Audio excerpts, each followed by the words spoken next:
So I've said this before, but it's a lot harder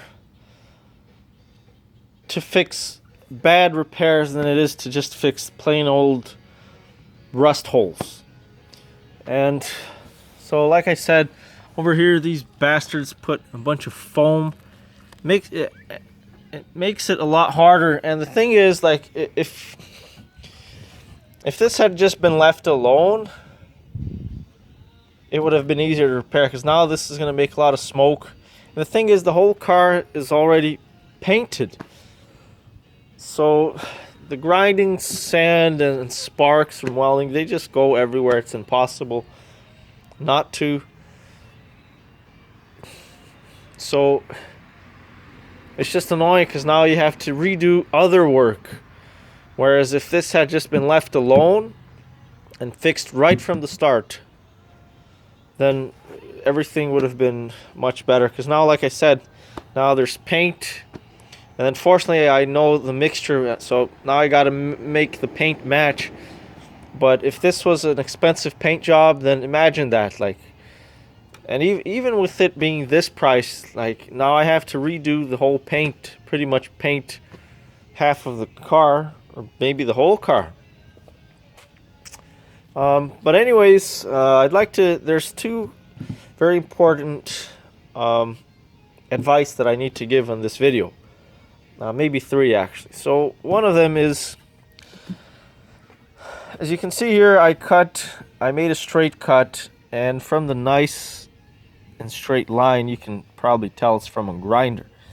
Now, I advise against using the plasma cutter for cutting spots where there are curves, or and the reason being is, or you got to be careful at least, because the plasma cutter puts a lot more heat into sheet, and it causes it to warp. It warps it. So then you have to either, tap it out, hit it out again with straighten it out with the hammer, which takes time and might just be too difficult depending on the spot. So that's why over here I just want a straight line. I just used the grinder. Now obviously the corners here, the edges way down there, I can't get it with the grinder, so I will have to use the plasma cutter.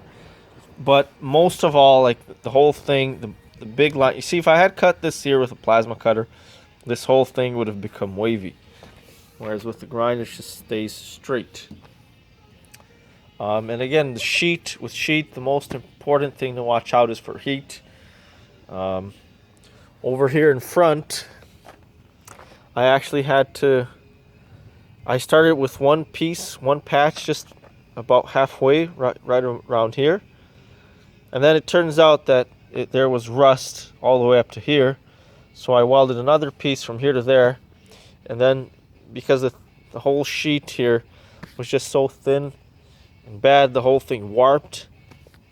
And most people would have just put a bunch of Bondo on it. I don't like that, so what I did is I just put another full sheet all the way from the top all the way to the bottom here, and that straightened it out, that smoothed it out quite significantly, and continuous welds all around. Although I don't think I showed you that, but always continuous welds on sheet work. But basically what happens now is there's two layers of sheet steel here, and in some places three, because it overlaps the original a bit. But as long as they're continuously welded, and I use 20 or even 18 gauge steel on this, so it's very thick. As you can see, it's pretty strong. Over here, I had to the whole thing was just pretty messed up, so I just cut the whole piece off, although there was very little of it originally here. Somebody had actually put a shitty piece of aluminum sheet, very thin stuff. They might as well just have put a piece of cardboard from a cereal box. It's crap. But anyways, moving on, the plan here is to put a piece of angle here and then a T on it curve this, and then a piece of flat bar here. And finally, moving on to the next piece of advice is glass. So as you can see here, I've got a towel covering the glass.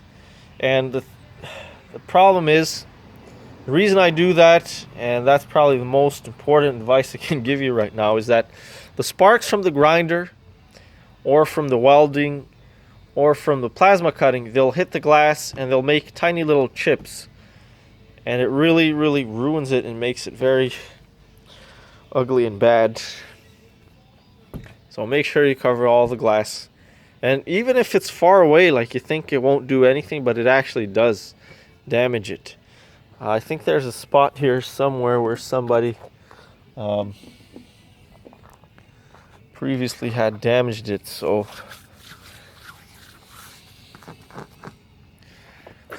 I don't know if you can see. Yeah, you can see that. There's all those tiny little holes. That's from somebody grinding that. And finally, the last thing I should say, I'm forgetting what I was going to say. Here's this is called a welder's blanket, and it's made of a fireproof cloth. This is really, again, really handy for protecting paint overall, or protecting glass, or just, you know, protecting things. So then finally, the last thing that I should say is that whenever you're grinding, you'll get a bunch of grinding dust. And you can see it there.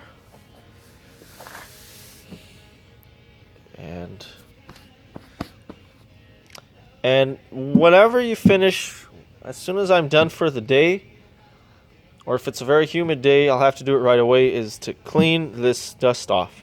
And I just go ahead and clean the whole car because it goes everywhere.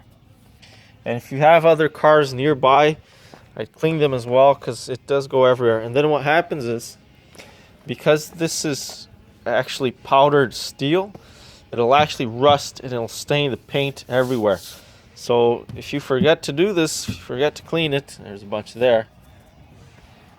The next day, or within a few hours, come back and the whole car is full of rust, little rust spots. And as you can see, look, I was grinding over there. I wasn't even grinding. I was actually just cutting over there, and got a bunch of grinding dust all the way over here on the roof, and probably even all the way at the front. Ideally, just wash down the whole car, and just using the blowgun won't do it. You actually have to get a towel and clean it off. So that's my I think that's the last advice that I was going to give you guys, anybody new to this stuff.